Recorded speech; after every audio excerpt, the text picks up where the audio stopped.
আসরের পর থেকে নিয়ে এই পর্যন্ত এখন পর্যন্ত আল্লাহর ঘরে বসে দ্বীনের ফিকির করে পড়তেছি, কথা হইতেছি, শুনতেছি। এটা অনেক বড় সহযোগিতা, কাইন্ড অফ সহযোগিতা। আল্লাহ যেন কবুল করে, আমরা সকলে বলি আমিন।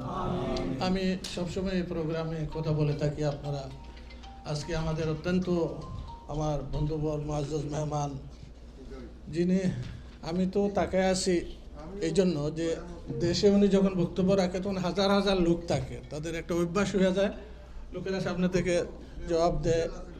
কিন্তু এখানে কি পারবে, কি কথা বলতে পারবে কিনা আমি একটু সন্দেহ ছিলাম, কারণ ফার্স্ট আমি আজকে ওনার সামনে, কিন্তু একসাথে আমরা দেওবন্দে ছিলাম।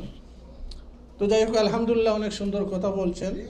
আর আমি এখন অনুরোধ করব, যেহেতু একটা আবদার চলেই আসছে, কিছু ঋণ মাদ্রাসার আছে, আসছি শুধু খাওয়ার জন্য দাওয়াত দিয়েছিলাম, দাওয়াত দিয়ে না তো কথা বলা, এরকম পয়সা চাওয়া তো ঠিক হয় না। তো এরপরেও আপনি কোনো আবদার যদি বলতে পারেন, ইনশাআল্লাহ। যদি কিছু বলেন, জি, আচ্ছা, কিছু বলতেন।